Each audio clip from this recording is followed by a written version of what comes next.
오늘은 딜사이트 S의 김정기 마스터와 함께하도록 하겠습니다. 마스터님 안녕하세요. 네, 반갑습니다. 오늘 시장 자체는 긍정적으로 오름세를 보이고 있지만 약간 종목 장세가 강한 느낌, 시장이 살짝은 한산한 느낌도 드는 것 같고요. 무엇보다 오늘 뉴욕 증시가 쉬어가는 만큼 이러한 영향도 있을 것 같은데 우리 시장 어떻게 보고 계실까요? 네, 일단 오늘 시장 흐름은 상당히 견조한 흐름이 나오고 있는 상황인데요. 하지만 외국인의 순매도 대금은 여전히 출회하고 있는 상태입니다. 결론부터 말씀드리면 단기 강세가 이어지더라도 현금 비중을 일부 보유하면서 운용하시는 것이 유리할 수 있겠다. 저는 이렇게 거듭 강조를 드립니다. 시장의 전반적인 이슈를 좀 살펴본다면 엔비디아가 제2의 고대역폭 메모리 소캠을 상용화하기 위해서 삼성전자와 SK 하이닉스 같은 메모리 반도체 회사들과 극비리에 접촉했다는 소식에 기대감이 한층 높아지고 있는 상황인데요. 한국 반도체 시장에 확실한 변화가 생기고 있다라고 볼 수 있겠습니다. 또 최근에 반도체 긍정적인 이슈들이 지속적으로 나오고 있는데 전통 메모리 반도체의 반등이 일어나고 있거든요. 가장 근본적인 이유가 중국 정부의 이구 환신 정책으로 노후 가전제품을 신제품으로 교환할 때 보조금을 지원하는 소비 촉진 프로그램 효과입니다. 특히 스마트폰과 가전제품의 판매를 확실히 증가시키는 흐름을 만들면서 메모리 반도체 수요가 증가하기도 했고요. AI PC가 확대되면서 메모리 반도체 용량이 증가할 것이라는 기대감도 부각되고 있습니다. 아직 확정적이진 않지만 미국의 빅테크 기업인 메타에서 반도체 설계 기업 퓨리오사 AI를 인수한다면 반도체 분야에서 아주 큰 변화가 생길 것으로 예상을 합니다. 그동안 한국 반도체가 약세였던 이유는 파운드리 제조는 잘하지만 설계 경쟁력이 부족하다는 것이 한국 반도체 산업이 상대적으로 부진했던 핵심적인 이유였었는데 빅테크에서 그것도 AI 반도체 칩 설계 기업을 인수한다면 한국의 설계 기술에 대한 관심도가 증가하면서 큰 변화가 생기지 않을까 기대를 해봅니다. 메타뿐만 아니라 여러 빅테크 기업에서도 한국의 AI 반도체 칩 설계 기술력을 보유한 기업들에게 관심을 갖지 않을까 싶습니다. 대표적으로 지난 시간에 말씀드린 가온칩스와 에이징랜드가 있는데요. 관심을 가져볼 필요가 있겠다라고 말씀을 드리고 가온칩스가 지금 일주일 만에 25% 가까운 상승을 보여줬는데 아직 저는 시작도 하지 않았다라고 말씀을 드릴 수 있을 것 같고요. 또 이번 주 수요일 FOMC 의사록이 공개되는데 경제 전망과 인플레이션 평가에 대한 단서를 찾을 수 있을 것으로 보고 있습니다. 현재 시장이 예상하는 대로 연준의 스탠스를 기반으로 의사록이 나올 가능성이 높습니다. 예상되는 의견은 경제 데이터는 금리를 조기에 인하하기엔 충분하지 않다거나 물가 둔화가 확인되기 전까지는 인하를 서두를 필요가 없다는 뉘앙스로 발표될 것으로 예상을 하지만 충분히 지켜볼 필요가 있겠습니다. 미국의 관세 정책도 지켜볼 필요가 있겠는데요. 미국의 관세 정책이 자동차 산업으로 확대되면서 한국도 큰 타격을 입을 가능성이 커졌습니다. 트럼프 대통령이 14일 행정명령을 진행하면서 자동차 관세 도입 일정에 대한 질문에 아마도 4월 2일쯤이라고 대답을 했습니다. 철강 알루미늄 제품에 25%의 관세를 부과한 것처럼 모든 수입차에 일률적인 세율을 적용할 것인지 아니면 국가별로 차등 부과할 것인지도 명확하지 않지만 또 한 가지 시장에서 부각되는 의견들이 있기 때문에 주의하시는 것이 좋겠습니다. 그 내용이 바로 관세 이슈와 함께 트럼프 대통령이 경기 침체를 유도하려고 한다는 여러 의견들이 있기 때문입니다. 얼핏 보면 말이 안 되는 내용 같지만 정치적 경제적인 관점에서 본다면 충분히 가능성이 있다라고 말씀드릴 수 있을 것 같습니다. 일단 미국의 국가 채무가 상당히 심각한 상황인데요. 35조 2,797억 달러를 넘어서면서 역대 최고 수준이고 GDP 대비 123% 수준입니다. 24년 기준 연간 이자 비용만 8,920억 달러인데 2034년에는 이자 비용이 1조 7,100억 달러로 증가할 것이라는 전망이 있습니다. 현재 국채 금리가 4.48% 수준이기 때문에 부채 상환 부담이 매우 큰 상황이죠.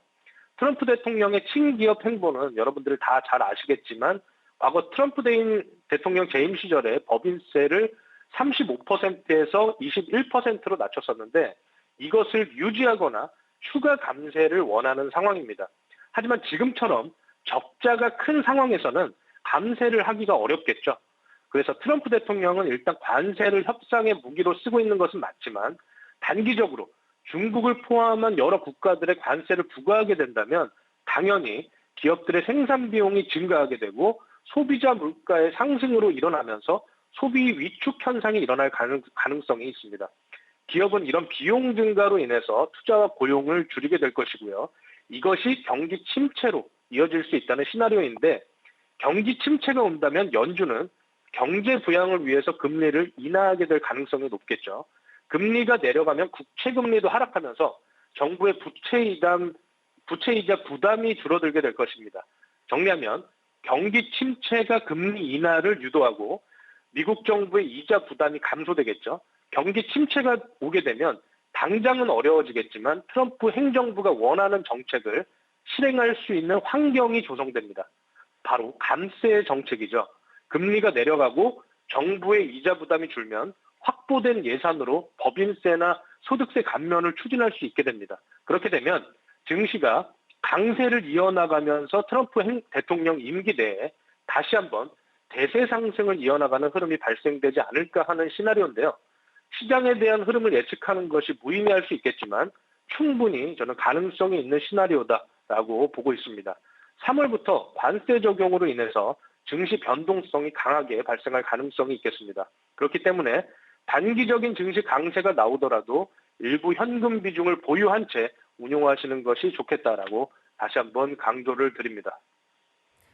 네, 3월에 있을 관세 이벤트도 있고요. 여러 가지 시장이 불확실성을 앞두고 있기 때문에 2월은 현금을 비중을 어느 정도 확보해두는 전략으로 끌고 갈 필요 있어 보입니다. 자, 오늘의 특징 섹터 하나씩 열어볼 텐데요. 반도체 그리고 AI 장 초반부터 아주 강하게 올라갔습니다. 이쪽 섹터에서는 어떻게 살펴보는 게 좋을지 AI 소프트웨어 쪽으로 포인트 짚어보도록 하겠습니다. 네. AI 소프트웨어 섹터를 알아보기 전에 요즘 가장 핫한 이슈인 국민연금의 포트폴리오를 좀 살펴보면요. 최근 몇 년 동안 국민연금은 실적이 안 좋았었지만 미국 주식에 투자하면서 괜찮은 성과가 나오고 있는 중입니다. 일단 미국 증권거래위원회 SEC에 제출한 분기보고서 13F 공시를 좀 살펴보면 작년 4분기 기준 국민연금은 애플, 엔비디아, 마이크로소프트를 각각 78만 9천 주, 119만 6천 주, 그리고 10만 9천 주 매도했습니다. 방금 말씀드린 세 종목이 국민연금의 미국 주식 포트폴리오 1등부터 3등까지 차지했던 종목이었는데요. 작년 말 기준 애플을 매도해서 2,900억 이상의 차익 실현을 했고 엔비디아로 2,300억 이상 그리고 마이크로소프트로 670억 정도의 차익 실현을 했습니다. 이 밖에도 국민연금은 미국 주식 포트폴리오 상위 비중에 메타, 알파벳, 테슬라, JP모건 그리고 넷플릭스 같은 종목들도 보유를 하고 있었는데요. 일부 매도를 해서 차익 실현하기도 했습니다. 매도한 자금으로 이제 매수한 종목이 바로 브로드컴과 팔란티어인데요. 브로드컴은 최근에 에이직 설계 역량으로 엔비디아 대안으로 급부상하고 있는 기업이고요. 팔란티어와 같은 AI 관련 기업으로 포트폴리오 비중을 채웠습니다. 팔란티어는 아시다시피 빅데이터 분석을 전문으로 하는 미국 소프트웨어 기업인데 작년에 엄청난 성과를 거뒀고 S&P 500과 나스닥 100에 편입되기도 했습니다. 팔란티어가 엄청난 상승을 했음에도 불구하고 국민연금은 194만 주를 추가 매수해서 총 500만 주 정도를 보유하고 있습니다. 국민연금이 포트폴리오를 통해 보여주고 있다시피 AI 소프트웨어가 25년에 큰 추세를 형성할 것이다라고 예상을 합니다. 또 한 가지 근거가 있다면 이제 AI 산업은 패권 전쟁의 핵심 요소로 발전되었다는 겁니다. 단순한 기술이 아니라 경제, 국방, 산업, 데이터 주권 같은 글로벌 패권 전쟁의 그 핵심 요소로 자리를 잡았기 때문에 미국과 중국을 비롯한 글로벌 강국들 그리고 빅테크 기업들이 AI 패권을 차지하기 위한 총성 없는 전쟁이 일어나고 있다라고 보시면 될 것 같습니다. 그렇기 때문에 원하든 원치 않든 그 AI와 관련된 산업에 대한 투자는 지속될 것이다라고 다시 한번 말씀드립니다. 한 가지만 더 추가적으로 말씀드리면 마켓의 보고서에 따르면 전 세계 AI 시장 규모가 23년에 약 1,502억 달러에서 2030년에는 약 1조 3,452억 달러로 성장할 것으로 예상을 하고 있습니다. CAGR로 36.8%에 해당하는데 그래서 오늘 공부해볼 종목이 AI 소프트웨어 마음 AI라는 종목입니다. 마음 AI는 퀄컴과 협업을 해서 온디바이스 AI 기술을 선도하고 있는 기업이고요. 인터넷 연결 없이도 AI 음성인식과 자연어 처리가 가능합니다. 엣지 컴퓨팅 시장 성장에 따른 수혜가 예상이 되고요. 인바디드 AI 선도 기업인 마음 AI가 지난 CES 2025에서 퀄컴 테크놀로지와 온디바이스 AI 협력 성과를 공개했습니다. AI 서비스는 대부분 클라우드 기반이지만 마음 AI는 온디바이스 AI 기술을 통해서 데이터 프라이버시를 강화했고요. 속도 개선과 비용 절감이라는 강점을 가지고 있습니다. 퀄컴 QCS6490 프로세서를 적용을 해서 AI 음성 비서 수다를 개발 완료했고요. 이뿐만이 아니라 엔비디아의 AI 플랫폼 코스모스를 통해서 자율주행 기술 워브를 활용한 자율주행 로봇 고도화를 진행 중입니다. 코스모스를 현실 로봇에 적용한 것은 국내 기업 중 유일하다라고 말씀드릴 수 있겠습니다. 자율주행과 로봇 AI 기술 고도화로 스마트 모빌리티 시장을 선점하고 있는 기업이다라고 보시면 되고요. 글로벌 AI 반도체 1위 엔비디아와의 협력 관계로 기대감이 있는 상태고 세계 최고의 권위가 있는 AI 학회인 신경정보 처리 시스템 학회에서 24년 최우수 논문상을 수상했습니다. 국내 최초로 VLA라고 하는 비전 랭귀지 액션 모델 캔버스를 공개하기도 했고요. 일단 연세대 미르랩과 공동 연구도 하고 있고 세계적인 수준의 AI 연구를 진행하고 있는 기업이다라고 보시면 될 것 같습니다. 24년 학회 성과를 통해서 마이크로소프트와 딥마인드 같은 글로벌 테크 기업들과 어깨를 나란히 하는 기업이 바로 마음 AI다라고 보시면 되고요. 기술적인 성장 모멘텀이 매출 성장 시너지로 연결이 되기를 상당히 기대하고 있는 상황이고 이렇게 장점이 많은 기업이지만 리스크 요인도 분명히 있습니다. 기술 특례 상장 기업의 공통적인 특징인 장기 적자가 지속되고 있는데 자본 잠식 상태는 아니라 상장 폐지를 걱정할 단계는 아니지만 또 오버행 리스크도 존재합니다. 최근 전환된 12물량의 첫 상장일이 2월 18일에 예정되어 있고 이후 순차적인 매도 물량이 출회할 가능성도 있습니다. FI라고 하는 재무적 투자자의 CB 전환 청구가 본격화되면 단기적으로 주가의 매도 물량이 출회할 가능성도 있고 변동성이 커질 가능성이 높습니다. 오버행 이슈로 인해서 단기 조정을 받는다면 단기 차익 실현 전략도 충분히 가능할 것으로 예상을 하고 있고요. 저는 앞으로 삼성과 같은 이런 우리 국내 대기업들이 M&A를 한다면 마음 AI 같은 기술력이 있는 기업들을 이렇게 흡수합병하는 그런 흐름이 이어질 것이다라고 말씀을 드리고요. 지금 주가를 한번 보면 장기적인 저항 구간을 상승 이탈하는 흐름을 보여주고 있습니다. 상당히 긍정적인데 23,500원부터 현재가까지 오늘 오전에는 상당히 조정받는 흐름을 보여줬었는데 지금 현재는 많이 상승을 했지만 그래도 천천히 모아가는 개념으로 분할 매수 하신다면 목표가 한 32,000원까지는 충분히 도달할 수 있지 않을까 이렇게 예상을 해보고요. 당분간 박스권 흐름으로 이제 흐름이 유지되면서 조정받고 상승하고 조정받고 상승하는 흐름이 나올 것으로 예상이 됩니다. 손절가는 21,000원, 상승의 시작 부근인 21,000원을 제시하도록 하겠습니다. 네, 조금 타이밍이 아쉽다라는 생각이 드네요. 점심시간 12시 반쯤부터 거래량이 쏠리면서 급등하는 흐름을 연출하고 있는데요. 목표가 32,000원, 손절가 21,000원으로 마음 AI 가져가 보도록 하겠습니다. 최근 미국 내 빅테크 안에서도 AI 관련 사업 쪽에서 치킨 게임이 계속 이어지고 있기 때문에 점점 시장이 확장되어 간다면 이런 것에 따른 수혜를 받을 수 있는 기업이다 말씀 주셨고요. 퀄컴과 함께 손잡고 있다라는 포인트까지 짚고 넘어가 보도록 하겠습니다. 이렇게 첫 번째 탑픽주 받아봤고요. 그 다음 특징 섹터 살펴볼 텐데요. 로봇 가져와 주셨습니다. 또 메타가 휴머노이드 시장에 참전하겠다 이런 소식을 알리기도 한 만큼 로봇 쪽의 이슈 계속 끊이질 않고 있는데요. 추가적인 포인트가 있다면 함께 열어보겠습니다. 네, 맞습니다. 지금 오늘 가장 중요한 이슈를 지금 박소연 앵커님께서 말씀을 하셨는데 테슬라가 독주하는 이 휴머노이드 시장에서 다른 빅테크 기업들도 참전을 준비하고 있다는 것을 알려지면서 로봇 시장의 기대감이 상당히 올라오고 있는 상황입니다. 페이스북의 모회사인 메타가 인공지능 기반 휴머노이드 로봇을 개발하기 위해서 새로운 부서를 꾸리고 있다고 보도를 했습니다. 국내 대기업뿐만 아니라 이렇게 빅테크 기업들도 로봇을 확실한 미래로 보고 있다, 이렇게 말씀을 드릴 수 있을 것 같고요. 그동안은 삼성의 레인보우 로보틱스와 LG의 베어 로보틱스 관련된 이야기를 해드렸는데, 이번에는 현대의 보스턴 다이나믹스 이야기를 좀 해드리면요. 2020년에 현대차 그룹이 보스턴 다이나믹스의 지분 80%를 인수했고요.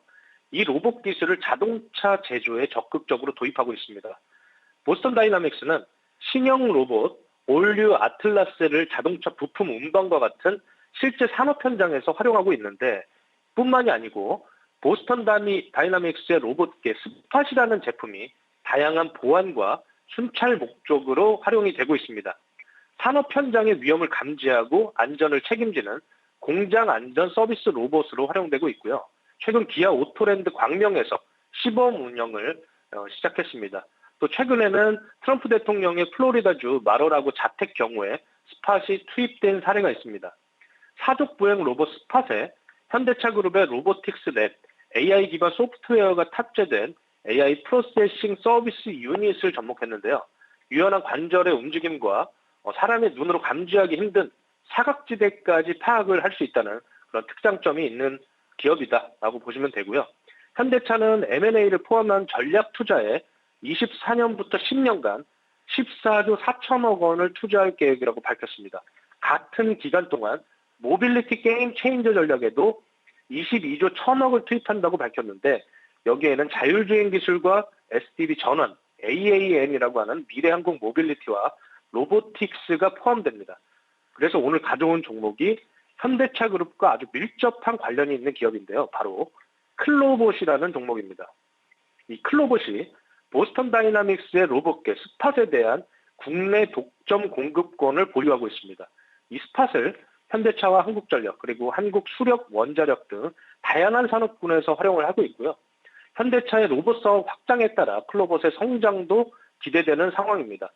클로봇은 스팟의 하드웨어뿐만 아니라 AI, IoT, 그리고 클라우드 기술을 통합한 소프트웨어 솔루션도 함께 제공을 해서 원시 데이터의 수집과 분석을 함께 지원을 하고 있습니다. 뿐만 아니라 다양한 로봇 플랫폼에서 활용 가능한 자율주행 소프트웨어 카멜레온과 이기종 로봇 통합 관제 시스템 크롬스를 자체 개발해서 130여 개의 고객사에 지금 공급을 하고 있습니다. 주요 고객사가 현대차그룹, 그리고 KT, CJ 대한통운, HD 현대로보틱스, 삼성물산 같은 기업이 있습니다. 카멜레온의 경우에는 무인지게차와 서빙 로봇, 그리고 공사 현장 청소 로봇, 건설용 로봇, 그리고 의료진 컨시어지 로봇처럼 다양한 로봇 플랫폼에 적용돼서 자율주행 기능을 구현하고 있고요. 크롬스의 경우에는 큐레이팅복 관제, 그리고 실외 환경 감시 로봇 관제 등에 쓰이고 있습니다. 하드웨어뿐만 아니라 이렇게 소프트웨어로 수익 다각화에 기대가 있는 상황인데, 글로벌 로봇 관제 시장은 24년에 12억 달러, 한화로 한 1조 6천억 정도 되고요. 29년에는 예상 규모가 한 40억 달러 정도 됩니다. 한화로 5조 3,200억 정도 되는데, CAGR로 27% 이상의 성장률을 보일 수 있다라고 예상을 하고 있고요. 하드웨어와 소프트웨어를 동시에 제공할 수 있는 기업은 경쟁력이 당연히 높아지겠죠. 그런 관점에서 클로봇 유의 깊게 살펴볼 필요가 있다라고 말씀을 드리고요. 클로봇은 LG CNS와 컨소시엄을 통해서 인천국제공항에 로봇 관제 인프라를 구축할 계획인데, 인공지능 기반 안내 로봇 서비스하고 보안 서비스, 도슨트 로봇 서비스 같은 디지털 트윈 기반의 관제 시스템을 제공할 예정입니다. 이렇게 다양한 분야에서 활용이 될 수 있는 반면 또 클로봇의 성장이 또 부각되고 있지만, 아까 말씀드린 대로 기술 특례 상장 기업들은 리스크 요인이 분명히 있습니다. 로봇 산업의 경우에는 특히 도입기에 불과하기 때문에 이익을 창출하기보다는 이익 창출을 위한 기술 투자를 지속하고 있다고 보시면 되는데요. 지난번에 설명드린 엔젤 로보틱스처럼 기술 특례 상장을 한 상장사들의 공통적인 특징이 기술력을 통해 매출은 성장하고 있지만 적자를 지속하고 있다는 것이겠죠. 그래서 아마 물론 상장한 지 얼마 안 되었기 때문에 걱정할 단계는 아니지만, 도입기에 있는 기술 특례 상장 기업들은 이런 문제점이 있다라는 것을 말씀드리고요. 보호예수는 최대 주주 3년, 그리고 특수관계인은 1년의 보호예수를 설정했기 때문에 아직 상장한 지 4개월 차라서 단기적으로 락업 물량에 대한 걱정을 하지 않으셔도 될 것 같다라고 말씀을 드리고, 기술적으로 좀 살펴보면요. 지금 상장한 지 얼마 안 됐지만 상장 첫날에 이 저항 구간을 상승 이탈했고 지금 상당히 긍정적인 흐름을 보여주고 있습니다. 그래서 손절은 타이트하게 한 15,000원 정도 보시면 될 것 같고, 지금 16,000원에서 현재가는 충분히 시장가로 분할 매수하셔도 긍정적인 결과가 나올 수 있을 것이다라고 말씀드리고, 지금 다시 한번 신고가에 도전하면서 23,000원 정도 목표가를 제시하도록 하겠습니다. 네, 손절가는 조금 타이트하게 잡아서 15,000원으로 끌고 가보고요. 목표가는 위쪽으로 23,000원까지 열어보도록 하겠습니다. 말씀 주신 것처럼 상장한 지 얼마 안 된 기업이기 때문에 또 2월 초에 강한 모멘텀 통해서 상한가 기록한 이후로 이틀 연달아 두 자릿수 연속 상승을 보여주기도 했었죠. 클로버 다시 한번 기대감 끌고 가보도록 하겠습니다. 이렇게 두 가지 섹터 그리고 섹터 내 탑픽주까지 받아봤는데요. 오늘 스페셜 공략주도 펼쳐보도록 하겠습니다. 이 CXL 관련주 가져와 주셨네요. 아무래도 오늘 TLB라든지 퀄리타스 반도체라든지 CXL 관련주들이 일제히 급등하는 양상들 보여줬습니다. 어떤 종목 살펴볼까요? 네, 오늘 스페셜 공략주는 코리아 서킷인데요. 오늘 그 소캠이 상당히 강한 이슈를 가지고 그런 흐름을 만들어내고 있는데, 사실 엔비디아에서 소캠을 한참 전부터 연구를 했었습니다. 그래서 그 소캠과 관련된 기업도 바로 코리아 서킷이다라고 말씀을 드리고 이야기를 이어나가 보도록 하겠습니다.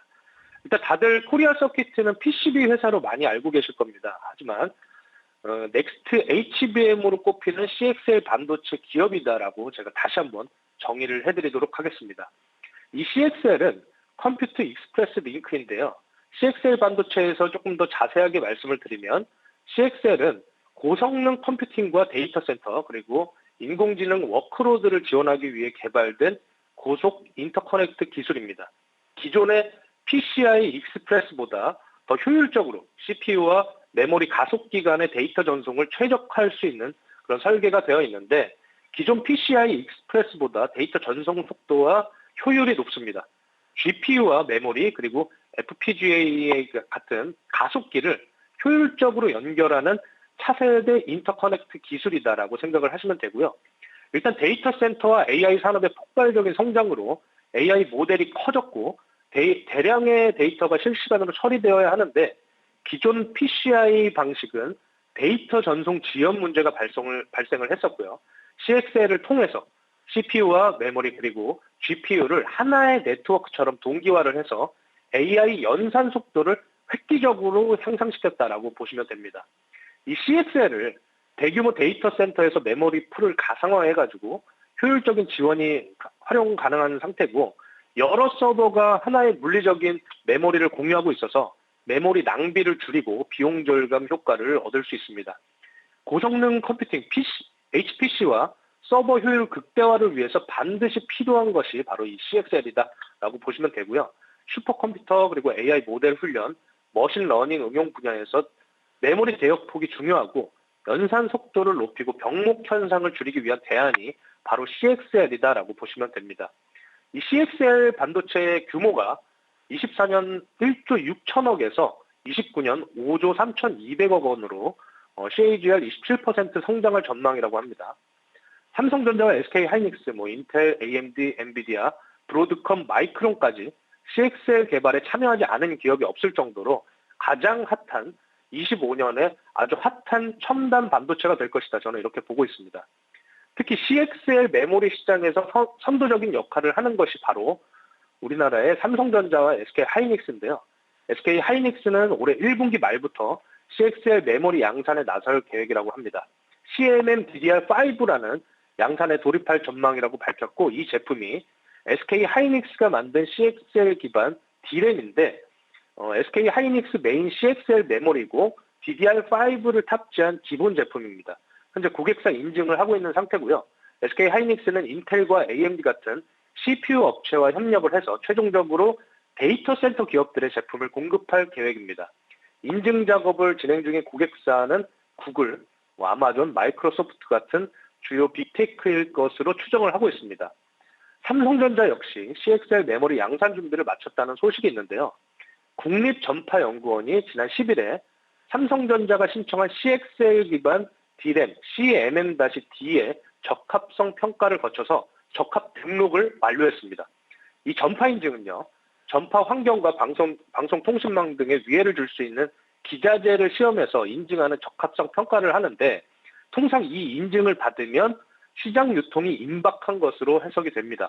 이 코리아 서킷가 아까 말씀드린 인쇄 회로기판 PCB를 하는 회사인데, 최근에 삼성전자와 국내 주요 반도체 기업들과 CXL 기반의 제품 개발에 참여하고 있습니다.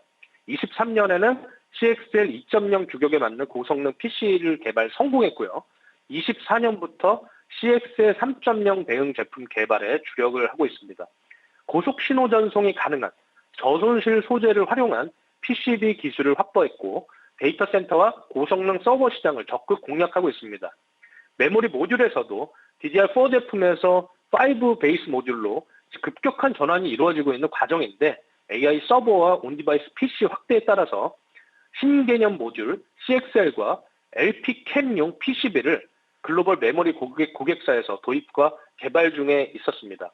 이 LPCAM의 경우에는 24년 말 초기 소량 양산에 도입하고 있고, CXL의 경우에는 25년 하반기 이후 본격적인 양산에 도입이 됩니다. 코리아 서킷은 몇 년간 계속 실적이 안 좋았어요.